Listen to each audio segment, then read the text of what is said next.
Two, one. Hello, ladies and gentlemen, and welcome back to another exciting episode of Delusions of Grandeur. I am one of your hosts, and today I have with me my good friend Boris, who hails all the way from Croatia. Hello, my friend. Hi. Welcome back to the show. Thank And you. we are continuing films that have to do with a devilish nature. And I figured we'd go on, and this one I actually was able to find because I knew where it was. My Criterion copy of William Dieterle's, or Dieterle's, The Devil and Daniel Webster, which is a 1941 film based on a 1936 short film or short story that was I guess the fantasy this fantasy film was adapted by Stephen Vincent Benet and Dan Totoro from Benet's 1936 story, The Devil and Daniel Webster, of the same name. Before we get into our first impressions, I just wanted to say that the film's title was changed to All That Money Can Buy to avoid confusion with another film released by RKO that year, The Devil and Miss Jones. But later, the title was restored on some prints, and it was also released under the titles Mr. Scratch, Daniel and the Devil, and Here Is a Man. The film stars Edward Arnold, Walter Houston, James Craig, and Simone Simon. So I guess this is a version of the Faust legend set in 1840s rural New Hampshire. And before we also go into our first impressions, I'll just say what IMDb says about the film. A 19th century New Hampshire farmer who makes a pact with Satan for economic success enlists Daniel Webster to extract him from his contract. So, first impressions of the film. Was this a first time watch for you, or did you watch this one time before? Well, once earlier today, and now with you again, as we usually do. But yeah, before today, I had never watched it. And well, my first impressions. Before I went to watch the movie, I read this exact synopsis on IMDb that you have read now. So I must admit one thing that I found strange is that this synopsis pretty much describes what happens at the very end of the movie. So it kind of, in a way, the synopsis spoils where the movie is heading. So in a way, I felt the beginning maybe drags a bit too long because this synopsis made me anticipate this encounter between the devil and Daniel Webster.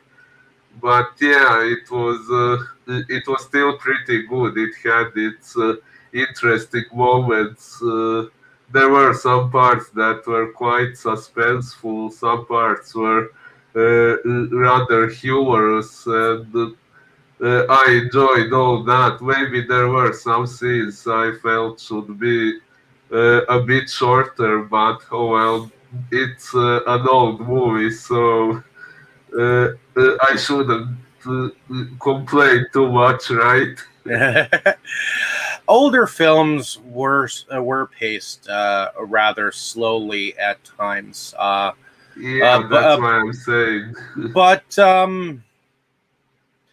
I didn't really feel that the film really dragged all much to myself because I'm used to watching older films, and maybe it dragged a little bit, but maybe because of the fact that it was telling the story of this farmer that we meet, um, uh, and we meet this family that lives near a town that I believe was called Cross Corners, or something like to that effect. Has his own farm, the Stones, Jabez and Mary Stone, and their mother. Well, his mother, per se, live on this family farm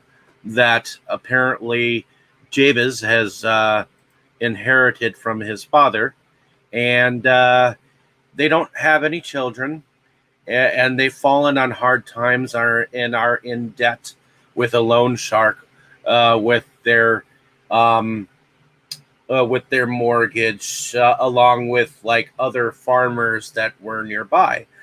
And there's also a political figure by the name of Daniel Webster, who seems to be able to be a good speaker and an honest man, um, who seems to speak for the people and seems to be on his way to the presidency.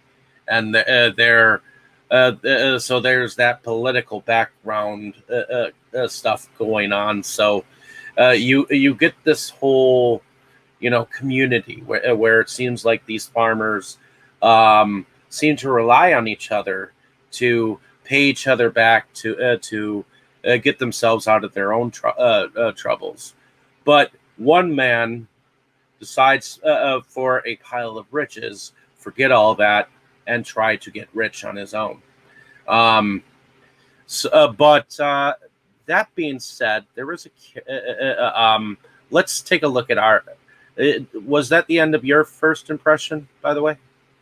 Mm, well, I guess what I meant to say was that what the synopsis on IMDb mentions is actually something that takes place only during the last 20 minutes of the movie. So throughout a major part of the movie, I was just anticipating that. So maybe if I hadn't read the synopsis at all, maybe I wouldn't have had the impression that it was dragging a bit long. But like Well, you said, it's an old movie, and it's I'm not as used to watching old movies as you are, so that's probably why I had that impression. But well, aside from that, I still enjoyed the movie. It had quite several good moments.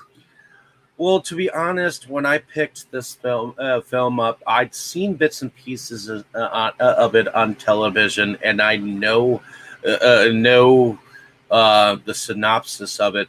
And originally, I thought it wasn't totally another film that I was looking for at the time, which ended up being Bedazzled. But I'm glad that I picked this up. I'm glad that I found it because it is a different version of the Devil and Crossroads story to me. Because you've got a man who has a wife. She's very pretty, and they seem to have fallen on hard times, and it's come time for him to pay up what is due when he doesn't have the money for it, and he's a kind of a klutz. He ends up spilling his seed on the ground. His wife ends up getting hurt while they were putting the calf in a vehicle, and that's not very fun. And Mm. Yeah. and he's down on his luck. So when Mr. Scratch, this character, comes along and offers him money found underneath his barn, he's willing to sign over his soul, and he does. Um, my my first impressions of it, um, well, when I was watching it, I remembered the end. I remembered the end with all these characters coming up and the trial going on for this man's soul, and I remembered it being rather well done. Um, at least as far as I remember, or now seeing it for the first time, well, at least in a while. I watched it once with my fiance when I picked this up, and I liked it. I mean, it was definitely dark, where it was dark, and it was lighthearted where it was lighthearted. And I have to like the period of the time and whatnot. Um, it was definitely an intriguing time because it seems like it was fairly sometime after the colonial period, like the Revolutionary War ish, um, that this was set in, because when the parade went on for Daniel Webster when he came in town, you saw a bunch of people dressed up like the Revolutionary War, um, from like 1776, Mhm. so. Yeah. But yeah, I mean, I liked it at the time, and I like it now. I mean, I have an appreciation for um, this type of a story, and I thought that Mr. Scratch was very devilish indeed. I mean, he was very much like a salesman in a sense. I mean, except he sold souls, and the way that they made, especially when they made the other character, um, the miser, if you will. They called him miser because Um, miser was a name or a word that they named a very rich, a very selfish man. I imagine something like that. And he was a loan shark. He collected all these debts and taxes and whatnot. And he was a very greedy looking man. But that being said, um, let's look at the characters. What do you think about Jabez Stone as a character?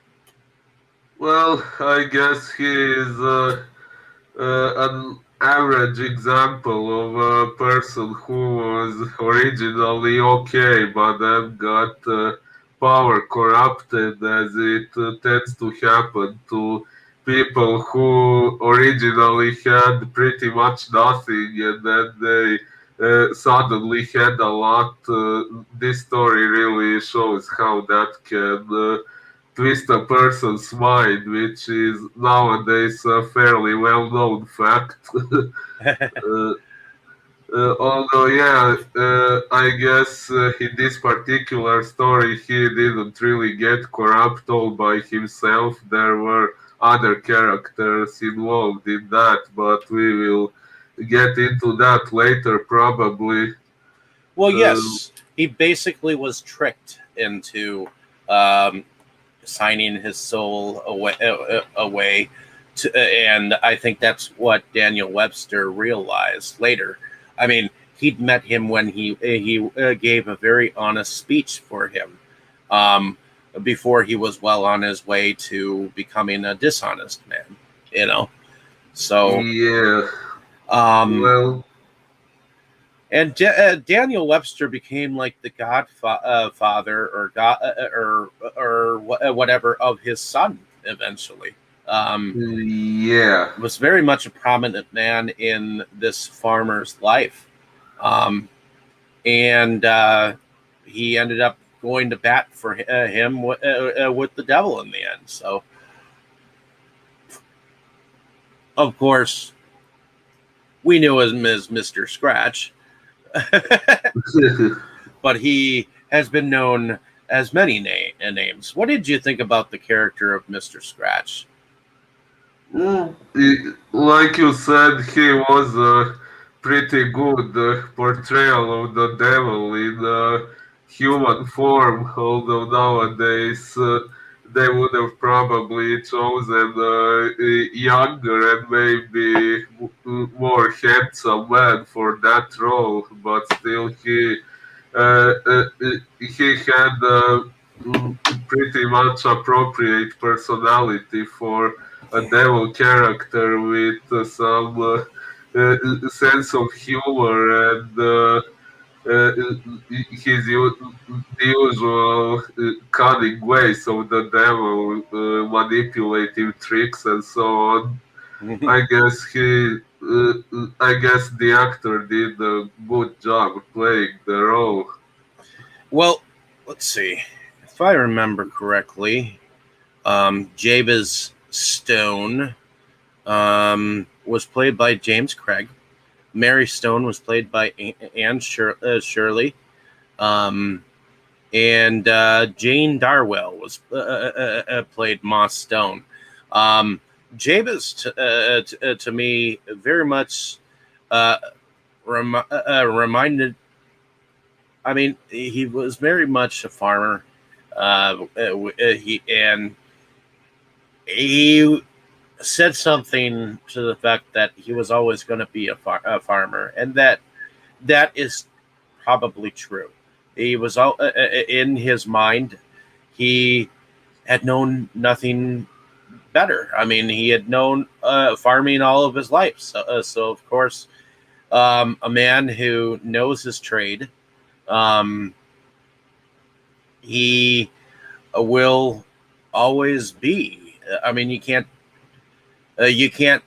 change a leopard from having its spots. You know what I'm saying? I mean, you can't Yeah. change a zebra into having leopard spots. I mean, it's just not. I mean, a man can change his profession, but if he's always good at one thing, he's always going to be good at that. And I think that's what he was simple minded, and so were his wife and his mother, and they were very simple minded too. I mean, they believed in God and believed that He would provide. And I guess at that point in his life, he thought that he could do better, and he was at the point where at his ropes, and he didn't really know how he was going to pay off his debt. So he was a desperate man. So desperate men do desperate things, and I think not only was he tricked, but he was desperate, and he had no choice at the time to say yes to all of that which he was, but he wasn't thinking things through. And the thing is, Mr. Scratch didn't tell everything. He saw an opportunity and he latched onto it. He offered the world to him, but he didn't tell him everything. I mean, he was very much proved himself to be the father of lies, I think,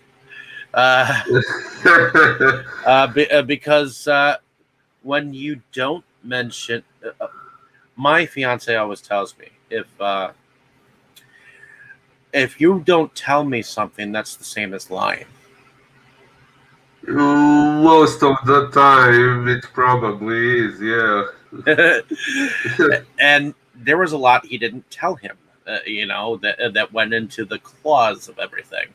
You know, he he showed him what he wanted, and everything looked like fine and grand at first. I mean, even to you, it would probably look grand, except it would probably be more like a stack of whatever currency your country actually has. Like if you saw a suitcase or several suitcases of like money that had unearthed from the ground, uh, would you take it and would you sign your soul away? A good question, but one thing that drew my attention in this case is that Jabez agreed a bit too easily on making that deal for only 7 years, which means he can enjoy it only for 7 years and then he is supposed to die and go to hell. Like, no, at that age, I wouldn't be ready to die in 7 years. Well, no, 7 years, good luck. And that's basically what he promised. He promised all the money in the world and 7 years of good luck, um, all in the whole kit and caboodle. And as time went on, the deal seemed pretty good. I mean, harvest was going okay. His crops were doing good, and he seemed like he was helping his fellow neighbors as well. With their problems. The thing is, I don't think it was entirely shown that he was taking all these contracts and signing them with these people. It was only after all this that I think Mr. Scratch sort of helped with that.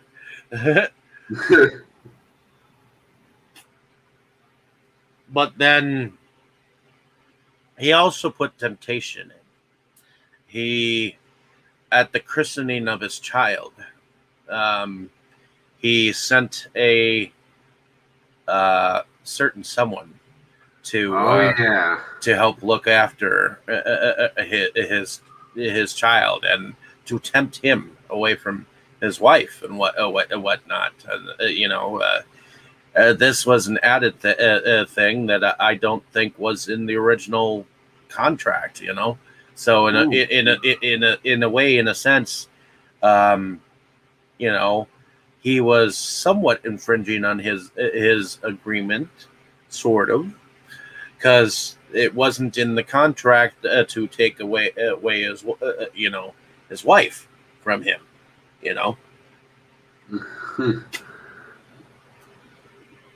Yeah. But then again, his object was to make sure that he had all the money in the world and he had good fortune and good luck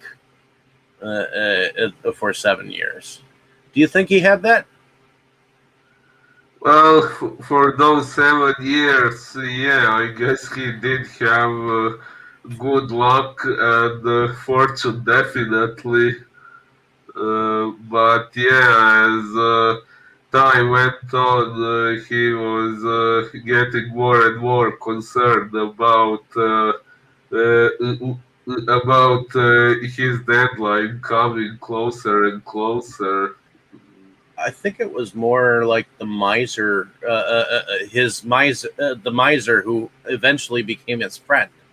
You know, uh, uh, the miser that he once despised became his friend, and then his miser friend started worrying about his soul, and it wasn't until he started worrying about his soul that he started worrying about his. And Mm. well, this is the miser who he paid off in his debts with. Miser Stevens, if I remember correctly. Yes, yes. and he was a weasel looking like character. What did you think about him? Well, we didn't really get to know him too deeply, but yeah, I guess he was an average character like that. A greedy man who only cares about his own profit, no matter how it affects other people. Rather stereotypical antagonist in that regard, I guess. Well, and all throughout the whole story, I don't think that Jabez Stone ever really forgot Daniel Webster as a character, which is why he invited all the townspeople and everything towards the end. Um, uh, to for Daniel Webster, and when nobody came except for Daniel Webster, he told them why, and he literally threw his wife and Daniel Webster out, and this is when, you know, uh, the miser, miser Stevens, he's come to the party, and he's very much has a doomed presence about him. He's got that sense of doom, and he starts to like recollect what a soul really means, and that's when he dances with Simone, um, his character. I forget what they named or what her name was as a character in here. Uh, Belle. oh, her, yeah. Belle also somewhat like tries to be his wife, be the woman of his life, of Jabez Stone's wife. You know, if things were better, and if he didn't have a soul, she might be the kind of woman that you know a soulless man could love. You know. Yeah, actually, I found her a rather intriguing character. Probably the best looking woman in the whole movie. Ah, And yeah, but also I somewhat wish we got to know more about her, about who she really is and how exactly she is connected to Mr. Scratch. Like, since she appeared, I was wondering, like, who is she? Is she some sort of a demon, a witch? Maybe some particular mythological character related to the devil or something like that. I just wish we got to know a bit more about her. I Although, wonder if she is in relation to a biblical character by the name of Jezebel, oh, um, nice.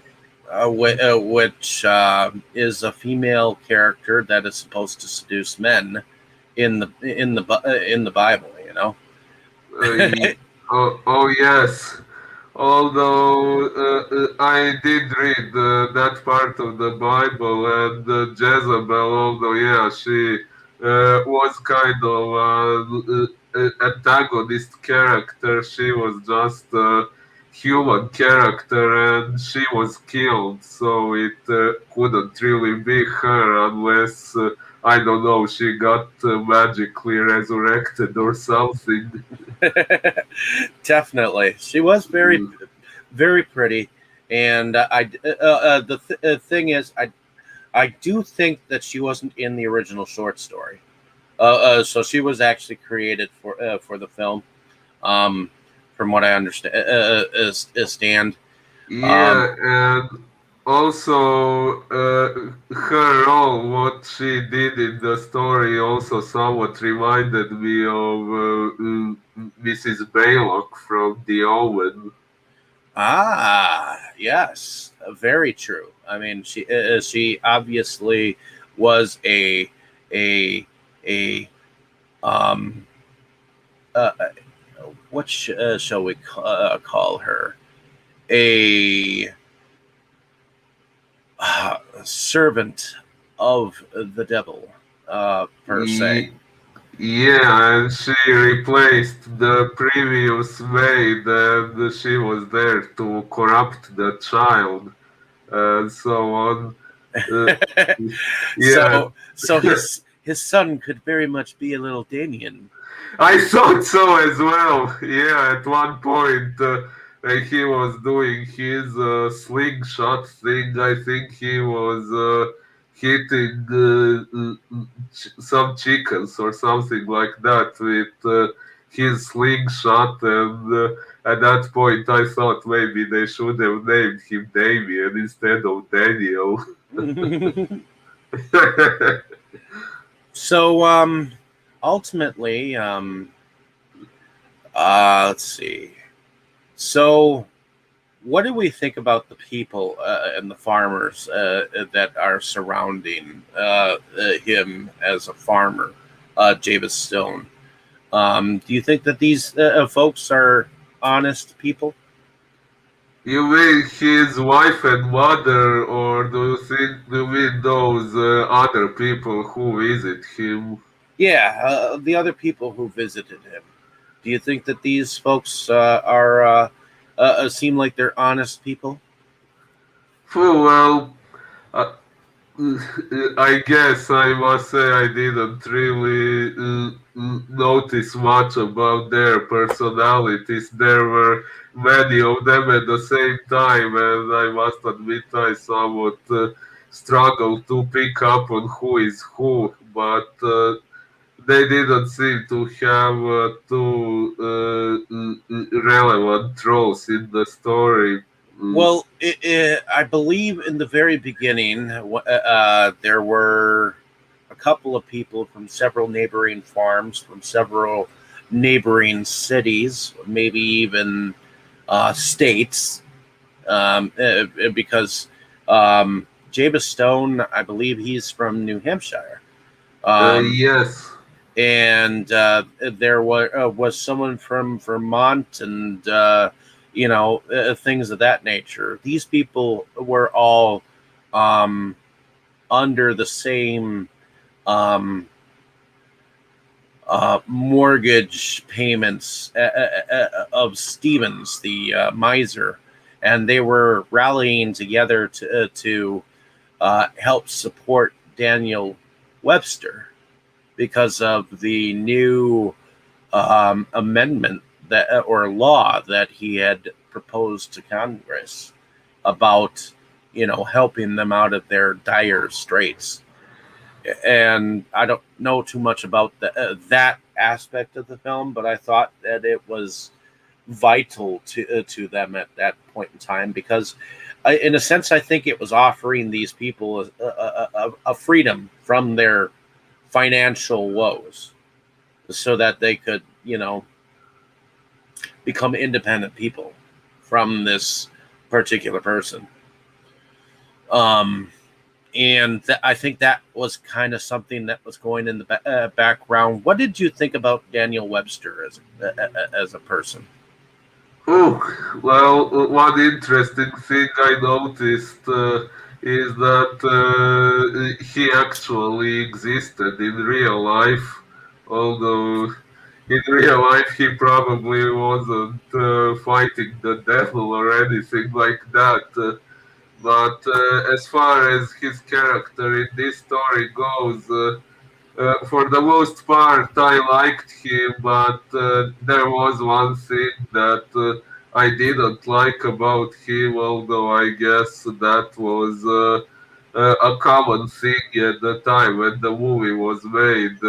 I really hated the scene when he spanked that child. Well, like I said, I guess most people were doing that at that time. It wasn't considered a wrong thing to do, but nowadays it is, and I must admit that somewhat ruined his character for me.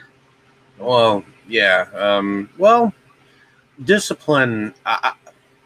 that's a fine line when it comes to disciplining a child. Some people believe that it's wrong to hit a child. Um,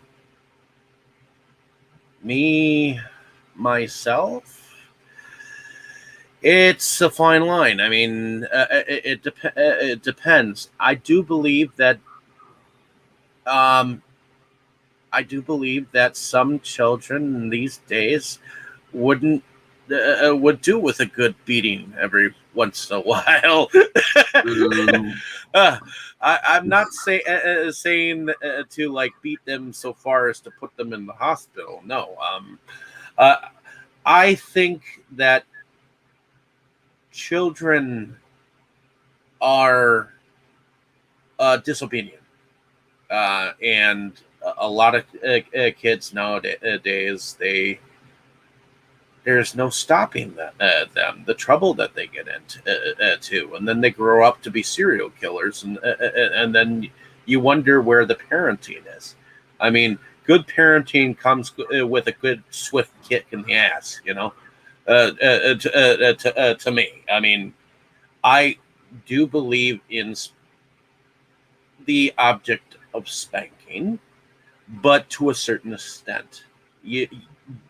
The whole reason behind hitting a child is not to hit them, but to remind them of what is wrong, and what is wrong for you to do. If you're 6 years old and you take a sucker from a store and walk out with it, that parent then goes and spanks them, puts that sucker back. Nowadays, people are afraid to do that.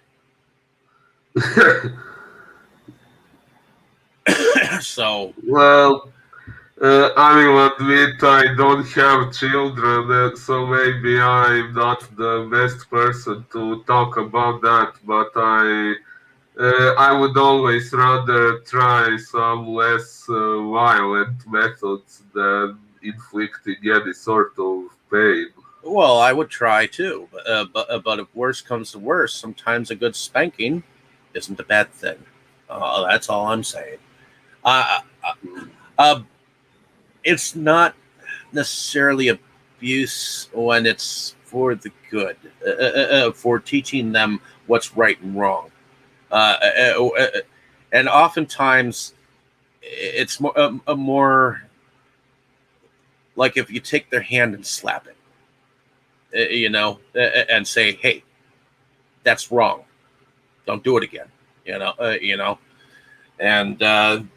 don't know. I think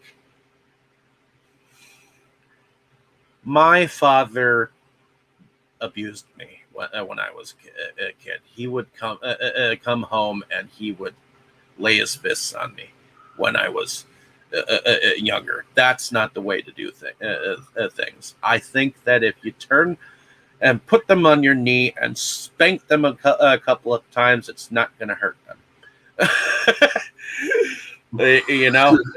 But it's definitely going to be a reminder next time that's not a good thing to do. So, I mean, my dad would, of course, I did wrong things. I probably deserved most of. I didn't deserve what he did. I did deserve some kind of a punishment at that time. And looking back on it, I was a ruffian. I was terrible, but I was a devil. I still can be. I mean, I know that I can be a rude person. I can be an annoying person. I can be a sinful person. I know that I can be these things, but enough about me and enough about spankings and whatnot. I didn't mind it because I could see the reason behind it.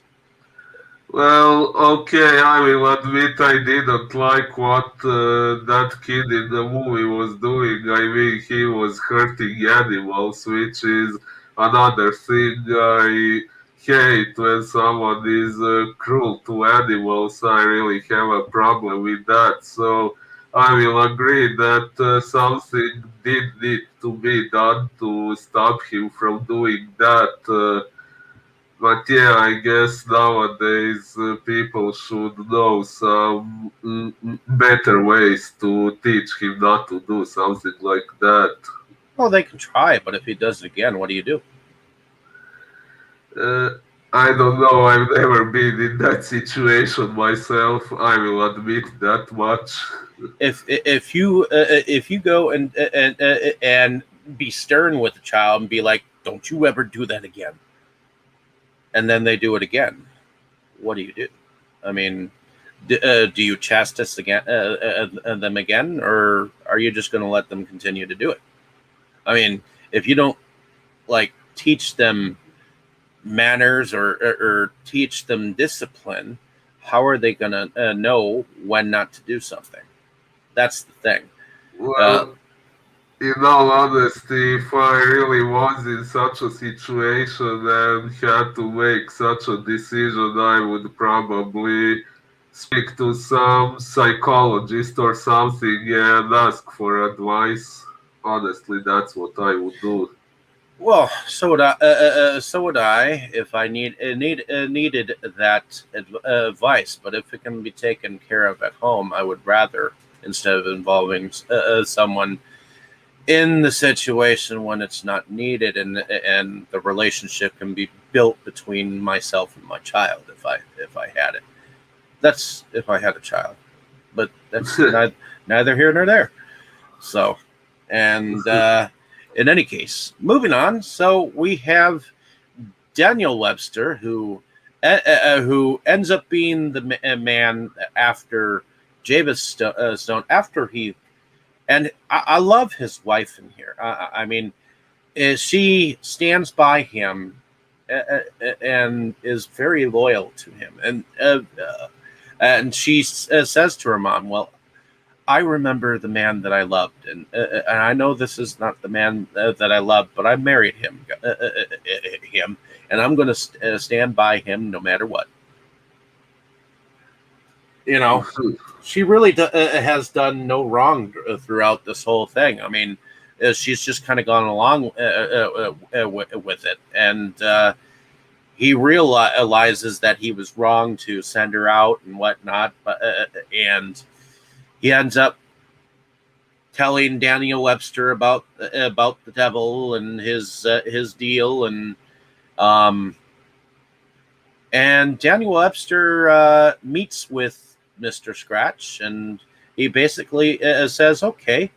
Well, he suggests to him that in these laws he is a foreigner, and he tells him right back that in a way I've been here longer than humanity has ever been. And he's like, you know what? Let's put it to a judge and a jury.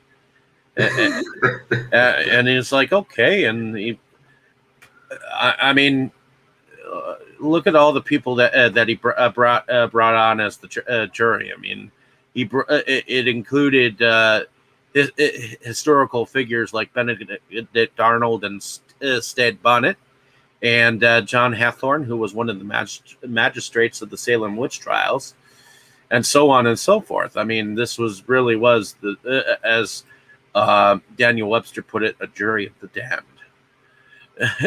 Yeah. I mean, there was some dude called Renegade or some shit like that. That was he seemed kind of mysterious or whatnot. Some of these characters were made up, but some of them were not. What do you think about these characters here as the judge and jury? Well, actually, as far as I saw, they weren't very distinguishable from each other. Like they all seemed to play the same role. It wasn't like this one is like this, that one is like that. There weren't any noticeable differences among their personalities.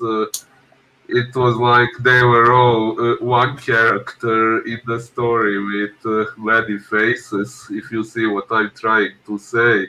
I see what you're trying to say, but But each of them were dressed differently. Were told what they were in life, and we were just supposed to accept that these guys were like historical figures per se. The only one that I recognized besides Benedict Arnold was Captain Kidd. Captain Kidd was a pirate, oh, and I think he was a bad pirate, from what I understand. yeah, from what I understood, what they all had in common was that while they were alive, they all did serious harm to people for their own profit. Yep. Uh, and Yeah, one thing I found interesting about the whole scene was how Daniel Webster tried to battle the devil through a human legal system that was a bit like making a mockery from the devil's entire way of doing things. But yeah, then the devil fought back by bringing these people as the jury. But yeah, then Daniel he had his comeback to that by asking those people questions that would make their own human nature kick back in and get them to release Jabez. Correct. Mm. He reminded them of their misgivings when they were originally trapped into their deals that they made with with the devil, and told him, "Hey, this man is going through the same thing. Only he realized it like way before his time was up, you know, and." These guys were just way too far gone at the moment that they made their deals. So I think at the end of the day, when it came down to it, they wanted to help this honest man out of this deal, and when they voted, and they and so. I like the humor of Mr. Scratch though at the end where Oh, he took the peach cobbler pie and was eating it at the end, and then he looked yeah. at and then he thought of like the next person that that he was going to uh, try to trick, and he looked at you, the audience, Yeah, that was pretty good. It made me laugh quite a bit. and gave an impish smile. So um I thought that the film was pretty good for the most part. I mean, it was basically about the life of Jabez Stone, what it was like once he took the deal, um, what his family thought of it at the time. I mean, I thought it was it was an interesting moment where his family just kept stuck to their moral coil of godly nature, where they wanted to go to church, he didn't, and they were listening to the good word, uh, uh, where it seemed like their faith was really strong, Indeed. no matter what, and yeah. So, what did you think about the film as a whole after talking about it with me? Well, I do think it was pretty good altogether. I liked the mixture of suspense and humor. There were some scenes with a bit of a horror vibe, which I found quite interesting. Oh yeah, the Um, when the devil was playing "Pop Goes the Weasel" on the fiddle in the dance in the dancing, yeah, and he kept saying "faster, faster." indeed. But yeah, I mean, okay. So, what did you think about? Okay, what was your favorite scene per se? It would probably be either the dance or the confrontation, the final confrontation between Daniel and the devil and the jury and James himself. It would have to be one of those two. Okay. I would have to say that my favorite scene was when the miser was sitting next to Jabez, and he was telling him about uh, uh, uh, the what do you think about having a soul is all about, or whatnot. I mean, he was very much contemplating, everything that he'd been through, because I think the devil gave him a similar deal, you know, because he had the same gold that was given to him, and that's why he recognized it, and I think that's why he somewhat became Jabez's friend, in a sense, because he was, and I think he made a similar deal at the same time that Jabez did, because that's when he was saying, "What is your son, 7 years old now?" Uh, yeah, yeah, something like that. And that's when he started contemplating, like, what his soul really was, and what is a man, what really is a man without his soul? Can a man live without his soul? You know, and that's when he had the dance of death. Shortly after that. So, Indeed. um, and I thought that was one of my favorite. But I also liked when the jury uh, was called up, and there were like a ton of jurists, that he called forward. Captain Kidd, Benedict Arnold, people of that nature, and these people seemed like they were very esteemable at the time. At the time, and these guys had done monstrous things for money. And, uh, Indeed. those were pretty good imagery. Bringing them up like that, and him, and then Daniel Webster appealing to their good nature, and it's, I guess it's all about the battle of good and evil, sort of, Pretty much. and good won out in this aspect. But the devil always has his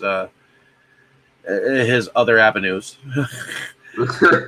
Yeah, he did say he would fight back by pulling the strings to prevent Daniel Webster from becoming the president, which was apparently his ambition. Which he told him, fine, but I'll still give you one hell of a fight. And that kind of thing. And I think patriotism was something that was shown throughout this film too, especially in the figure of Daniel Webster. It seems like he was a man who was for the people, and a very honest man. Um, at least according to those around him, those supporting him.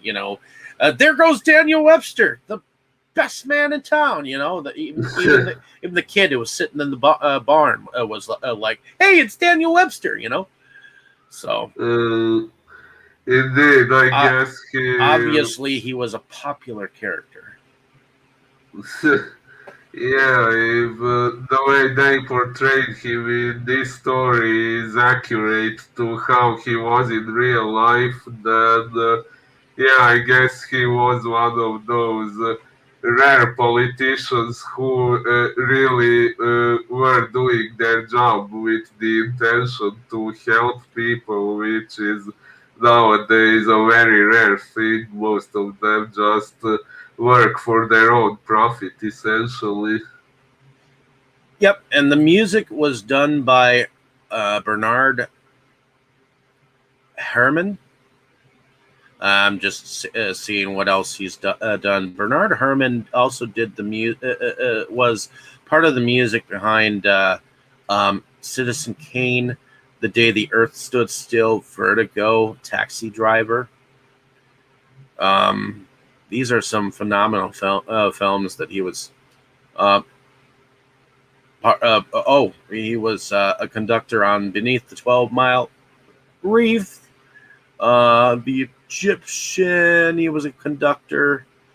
Let's see. The Naked and the Dead, he was a conductor. North by Northwest, so he worked behind Alfred Hitchcock a little bit. He was a music producer and a conductor on Journey to the Center of the Earth from 1959. He worked with Ray Harryhausen. I guess he was a conductor with the London Symphony Orchestra and an orchestrator in the 1960 The Three Worlds of Gulliver. He worked on Perry Mason a little bit. Mysterious Island, which was another Ray Harryhausen production. Cape Fear, that was a cool film. Jason and the Argonauts, he was a conductor with the Royal Philharmonic Orchestra. The original Twilight Zone he worked on. Ooh. It's Alive, he worked on in 1974. Let's see. Torn Curtain and Rear Window and Topaz and Psycho the Shower Scene. He worked a little bit on that. Ooh. So, yeah. Oh, and he worked, I guess, on Grizzly 2, The Revenge, which just recently came out. Ooh, wow. Even though it was a film from, like, the 1970s, I believe. Then how come it came out only recently? Because it was shelved for many years and finally slapped together by the person who owned the film property. I understand. Oh, and it was a fucking mess. But I mean, the three main characters that were placed as title characters on the fucking film were only in there as of 5 minutes in the very beginning of the film. So, they died right away. Then who were the main characters? You know. So, yeah. In any case, other than that, is there anything else that you wanted to say about this film? Well, not sure. I think I have mentioned everything that I intended to mention. Okay. What about you? Well, a couple more things. I guess this film won an Oscar. At the time, give me 1 minute to pull that up here. Yes, it had 2 wins and 1 nomination in total as far as awards go. That makes sense. The Oscar that it won was Best Music Scoring of a Dramatic Picture for 1942 by Bernard Herrmann. There was Walter Houston, who played Scratch, was nominated for a Best Actor in a Leading Role. He didn't win it, but he was nominated for it. And I guess through the National Board of Review, in 1941, he was an NBR Award winner for Best Acting. Walter Houston, the guy who played Scratch. Cool. So, other than that, I have nothing else to share with you, you ladies and gentlemen. So, hopefully, you enjoyed our